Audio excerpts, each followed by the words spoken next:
हम शुरू करेंगे दूरी और विस्थापन। दूरी और विस्थापन।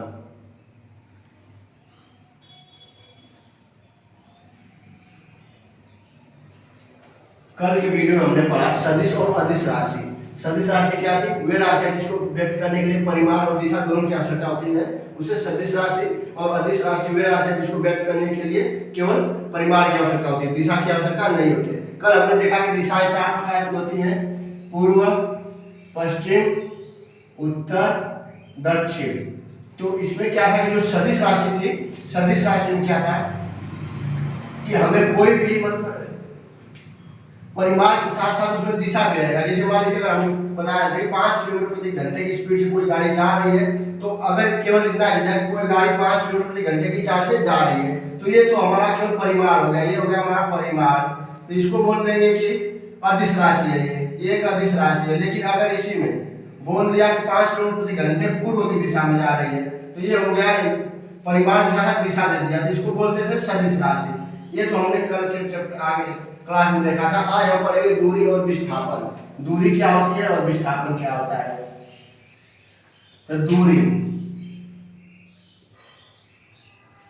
किसी वस्तु द्वारा, इसको कैसे डिफाइन करेंगे, किसी वस्तु द्वारा एक बिंदु से दूसरे बिंदु तक चली गई कुल लंबाई को दूरी बोलेंगे। किसी वस्तु द्वारा एक बिंदु से दूसरे बिंदु पर किसी वस्तु द्वारा एक बिंदु से दूसरे बिंदु तक चली गई कुल लंबाई को हम बोलेंगे दूरी। ये मान लीजिए 5 मीटर हो गया और ये हो गया 10 मीटर, तो टोटल दूरी हो गई हमारी 15 मीटर। ठीक है, 15 मीटर। तो दूरी क्या होगा? दूरी, इसका परिभाषा क्या होता है? दूरी किसी वस्तु द्वारा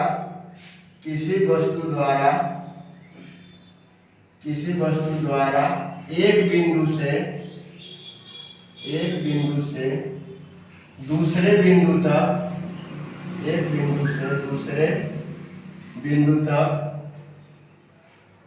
चली गई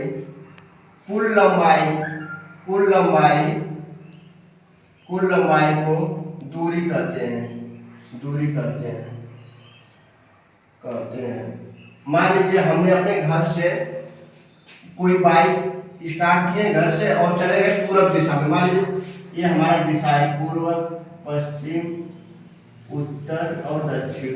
मान लीजिए 10 किलोमीटर पूर्व दिशा में गए, इसके बाद वहां से हमने मुड़ के दक्षिण उत्तर दिशा में चले गए 15 किलोमीटर। तो हमारे द्वारा चली गई कुल दूरी कितना हो जाएगी? 10 और 15 25 किलोमीटर। ये हो जाएगा हमारा दूरी। तो हमारे प्रारंभिक बिंदु से अंतिम बिंदु के बीच कुल दूरी, कुल लंबाई जितना हमने तय किया उसको बोलते हैं दूरी। और एक अदिश राशि होती है जिसमें दिशा की आवश्यकता नहीं होती है, किसी भी दिशा में हम जा सकते हैं, इसका कोई इसमें खास जरूरत नहीं है।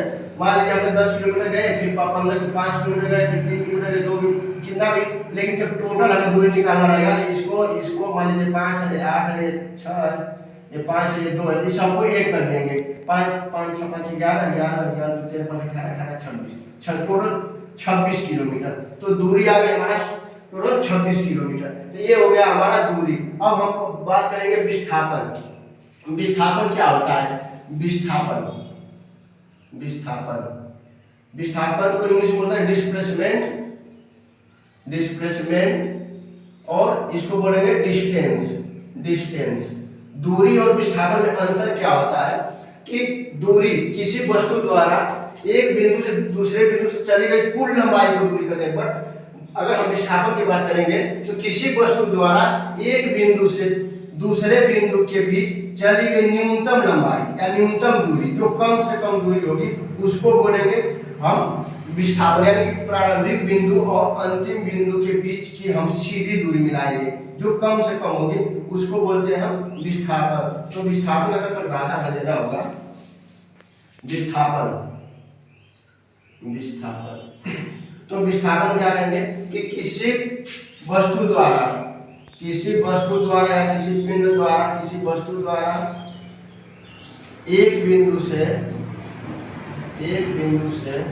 दूसरे बिंदु के बीच एक बिंदु से दूसरे बिंदु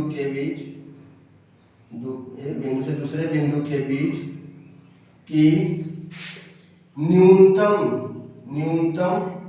दूरी को विस्थापन कहते हैं। विस्थापन क्या है? विस्थापन एक सदिश राशि है, इसमें दिशा की आवश्यकता होगी। इसमें मान लीजिए हमने ये देखा कि कोई भी आदमी है वो 10 किलोमीटर या 5 किलोमीटर दक्षिण की ओर जा रहा है। मान लीजिए मूल बिंदु यहाँ से 10 किलोमीटर दक्षिण की ओर जा रहा है, फिर वहां से मुड़कर 5 किलोमीटर पूरब की पश्चिम की ओर चला जा रहा है। तो अब हमें बताना है कि उसकी विस्थापन क्या होगा, कितनी विस्थापन होगा। तो उसके प्रारंभिक बिंदु और अंतिम बिंदु के बीच की न्यूनतम दूरी मिला देंगे और इसका मान जो आएगा वही उसका हो जाएगा विस्थापन। इसका मान आ जाएगा, मान लीजिए इसको हम पाइथागोरस थ्योरम से हल कर देंगे। मान लीजिए इसको ए माने, इसको बी माने, इसको सी माने। तो विस्थापन हमारा कितना होगा? विस्थापन होगा ए बी, ए से और सी के बीच की न्यूनतम दूरी ए सी है। तो ए सी बराबर पाइथागोरस प्रमेय में लगा देंगे। पाइथागोरस प्रमेय पता है ये क्या होता है? लंब का वर्ग प्लस आधार का वर्ग, यानी कि लंब ए बी का वर्ग प्लस बी सी का वर्ग। इनको करीब कर दें क्योंकि हम ए सी डायरेक्ट निकालना है। ठीक है, ए सी निकालना है। तो ए बी हो गया हमारा 10 का वर्ग प्लस 5 का वर्ग, यानी कि 100 और प्लस 50 यानी कि 150 आगे करीब में आ गया। इसका मान निकालना रहेगा तो कैसे निकलेगा? 150 2 से 75 5 से 3 से निकालेंगे, 3 आगे 6 3 5 15, यानी कि 5 25 5 करीब में 6। ये हो जाएगा हमारा 5 करीब में 6। ये तो हो गया हमारा विस्थापन। ये हो गया विस्थापन। और दूरी कितना हो गया? दूरी कुल लंबाई जो यहाँ से यहाँ चले 10 5 15, दूरी हमारा हो गया टोटल 15 और विस्थापन हो गया हमारा 5 करीब में 6 मीटर। तो ये हो गया हमारा दूरी और विस्थापन। बट इसमें क्या है कि हमें जो विस्थापन है उसमें एक दिशा है।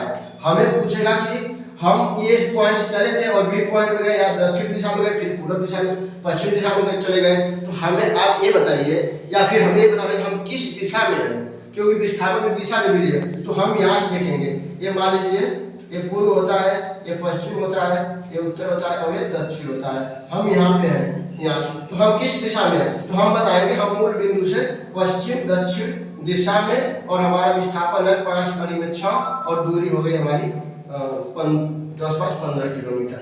ये हो गया हमारा दूरी और विस्थापन। अब हम देखेंगे दूरी और विस्थापन में क्या डिफरेंस है, अंतर क्या है। बस थोड़ा सा और है।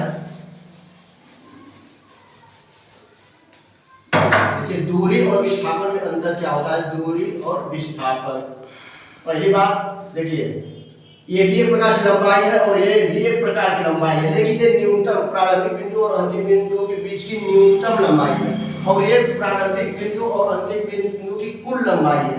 विस्थापन में क्या होता है? एक निश्चित दिशा में होता है। जो लंबाई या जो हम दूरी तय करते हैं वो एक निश्चित दिशा, इसमें दिशा दिया रहता है, इसमें दिशा की जरूरत नहीं होती है। सबसे पहला पॉइंट हम लिखेंगे इसमें कि दोनों का जो मात्रक होता है, ठीक है, दूरी मान लीजिए मानते हैं इसका एसआई मात्रक होता है, इसका दूरी का एसआई मात्रक मीटर होता है। इसका एसआई मात्रक मीटर होता है। विस्थापन का इसका भी एसआई मात्रक मीटर होता है। ठीक है, इसका भी एसआई मात्रक मीटर होता है।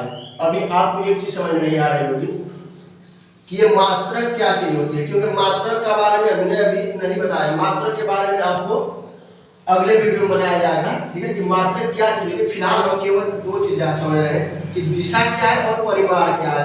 परिमाण में कोई चीज 5 किलोमीटर प्रति घंटे की स्पीड से कोई गाड़ी जा रही है दिशा पश्चिम दिशा में, तो ये हमारा दिशा हो गया और ये हो गया हमारा परिमाण। ये होता है हमारा मात्रक। इसके बारे में भी हमने अध्ययन नहीं किया, इसके बारे में बताएंगे अगले वीडियो में। फिलहाल हम बस देख रहे हैं कि दूरी और विस्थापन क्या होता है, मतलब इसमें डिफरेंस क्या है, क्या अंतर है। तो दूरी क्या है? दूरी का एसआई मात्रक भी होता है। एसआई क्या होता है? इंटरनेशनल स्टैंडर्ड होता है, मतलब अंतर्राष्ट्रीय मानक। इसके द्वारा हम सभी देशों में जो मानक होता है मात्रक उसको तय करते हैं। इसको हम बाद में बनाएंगे। बस ये समझिए कि दूरी का एसआई मात्रक मीटर होता है और एसआई विस्थापन का एसआई मात्रक मीटर होता है। ठीक, इसमें हमें दिशा की आवश्यकता नहीं होती, इसीलिए इसको हम बोलते हैं ये अदिश राशि है।